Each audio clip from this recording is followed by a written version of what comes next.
আসসালামু আলাইকুম ওয়া রাহমাতুল্লাহি ওয়া বারাকাতুহু নাহমাদুহু ওয়া নুসাল্লি ওয়া নুসাল্লিমু আলা রাসূলিহিল কারীম আম্মা বা'দ। সুপ্রিয় দর্শক শ্রোতা, সবাইকে স্বাগত জানাচ্ছি ক্লিক ইলেকট্রিক্যাল অ্যাক্সেসরিজ নিবেদিত মাহে রমজান অনুষ্ঠানে। সুপ্রিয় দর্শক, আজকের আলোচনার বিষয়বস্তু সিয়াম সাধনা এবং তাকওয়া। রমজান মাসের গুরুত্বপূর্ণ একটি বিষয় হচ্ছে তাকওয়া, এবং রমজান মাসে আল্লাহ পাক সিয়াম সাধনা ফরজ করেছেন মূলত তাকওয়া অর্জনের উদ্দেশ্যেই। সুতরাং এইটি অত্যন্ত গুরুত্বপূর্ণ একটি বিষয়। আর এই গুরুত্বপূর্ণ বিষয় নিয়ে কথা বলবার জন্য আমাদের সাথে রয়েছেন আপনাদের প্রিয় আলোচক, ঢাকা বিশ্ববিদ্যালয়ের ইসলামিক স্টাডিজ বিভাগের সম্মানিত সহকারী অধ্যাপক ডক্টর আল্লামা মাসুম বাকিবিল্লাহ। আসসালামু আলাইকুম ওয়া রাহমাতুল্লাহ। ওয়ালাইকুম আসসালাম ওয়া রাহমাতুল্লাহি ওয়া বারাকাতুহু। কেমন আছেন মোহতারাম? আলহামদুলিল্লাহ, আপনি কেমন আছেন?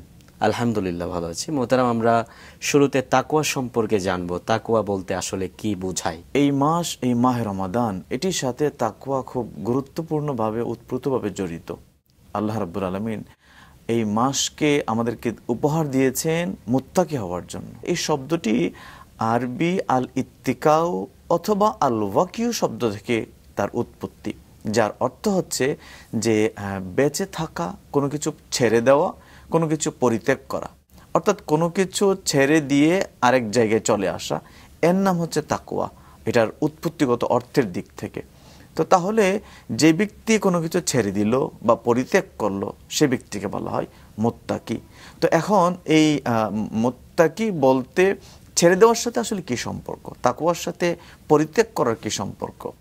এটার অর্থ হচ্ছে এটাই যে তাখুযুহু মা আতাকুমুর রাসূল, রাসূল পাক সাল্লাল্লাহু আলাইহি সাল্লাম যা নিয়ে এসেছে তাকে গ্রহণ করা, এবং রাসূল পাক সাল্লাল্লাহু আলাইহি সাল্লাম যা বর্জন করতে বলেছেন, যা নিষেধ করতে বলেছেন, সবগুলোকে ছেড়ে দেওয়া, পরিত্যাগ করা। যে ব্যক্তি আল্লাহর জন্য যত বেশি ছাড়তে পারবে, যত বেশি ত্যাগ করতে পারবে, সে ব্যক্তি তত বেশি মুত্তাকি। আমি যদি এখানে একটি উদাহরণ টানি, আরও বিষয়টি স্পষ্ট হবে। ইব্রাহিম আলাইহিস সালামকে আল্লাহ রাব্বুল আলামিন বলেছিলেন যে, ইব্রাহিম, তুমি তোমার সবচেয়ে আপন যে জিনিসটা, সেটিকে ছেড়ে দাও বা কোরবানি করো, উৎসর্গ করো, স্যাক্রিফাইস করো। ইব্রাহিম আলাইহিস সালাম প্রথম 1000 উট কোরবানি করলেন। আল্লাহ সন্তুষ্ট হলেন না, তিনি বললেন যে না, আরও কাছের কিছু একটা ছেড়ে দাও। তিনি খেয়াল করলেন যে আমার ছেলে ইসমাইলের চাইতে এত কাছের তো কেউ নাই, প্রিয় বস্তু কিছু নাই। তখন ইসমাইলকে নিয়ে গেলেন স্যাক্রিফাইস করার জন্য, কোরবানি করার জন্য। এই যে ছেড়ে দেওয়া, অর্থাৎ আপন জিনিসটাকে আল্লাহর জন্য যদি সেটা সামনে দাঁড়িয়ে যায়, সেটাকে ত্যাগ করার নামে হচ্ছে মূলত তাকওয়া। কোরআন হাদিসে তাকওয়ার গুরুত্ব সম্পর্কে কি বলা হয়েছে সেই ব্যাপারে জানবো। দেখুন, পবিত্র কোরআনে তাকওয়ার শব্দটি বহুবার এসেছে।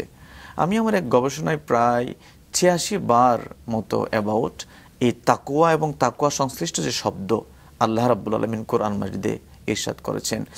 ফাত্তাকুল্লাহ, ওয়াত্তাকুল্লাহ, তারপরে তাকওয়া, মুত্তাকি, ইত্তাকু, এই টাইপের শব্দ অনেকগুলো ব্যবহার করেছেন। যেমন স্পষ্টভাবে তিনি বলেছেন, ওয়া লিবাসুত তাকওয়া যালিকা খাইর।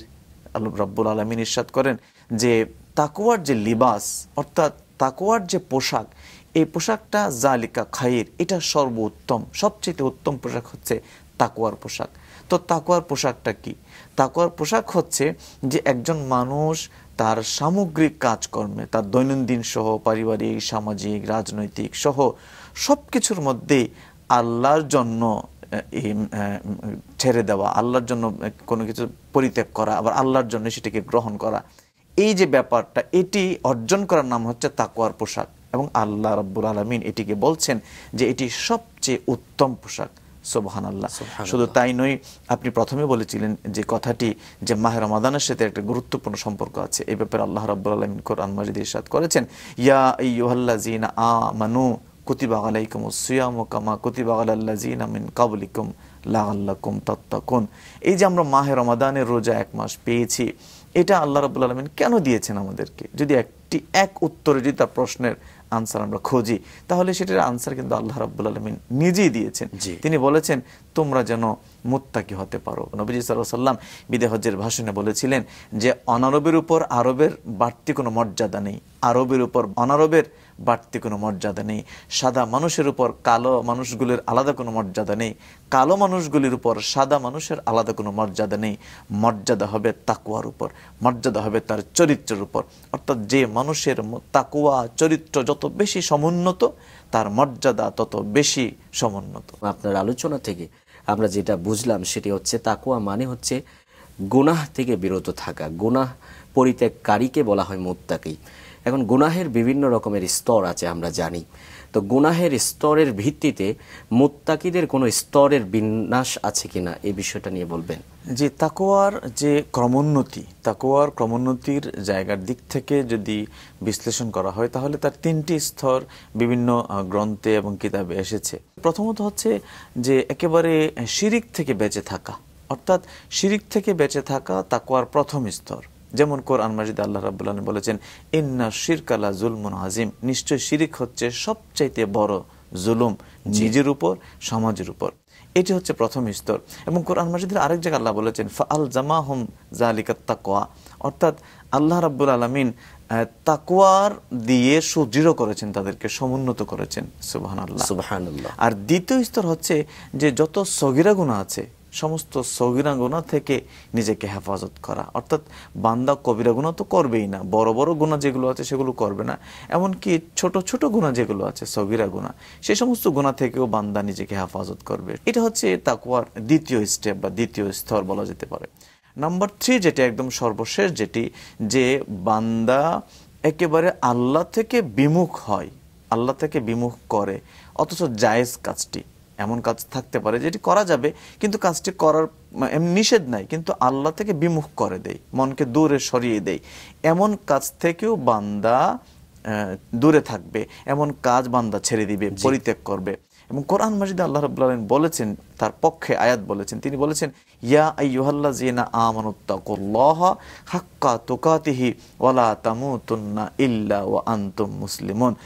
আল্লাহ রাব্বুল আলামিন ঈমানদারদেরকে বলছেন, সবাইকে না, শুধু ঈমানদার যারা, বিশ্বাসী যারা, আল্লাহর প্রতি, রসুলের প্রতি, কিতাবের প্রতি বিশ্বাস এনেছে যারা, তাদেরকে উদ্দেশ্য করে বলছেন যে তোমরা তাকওয়াবান হও, মুত্তাকি হও, মুত্তাকি হওয়ার মতো একেবারে সর্বোচ্চ লেভেলের, হাক্কা তুকাতি, অর্থাৎ সর্বোচ্চ লেভেলের তাকওয়া যেভাবে হওয়া উচিত তোমরা সেই রকম মুত্তাকি হও।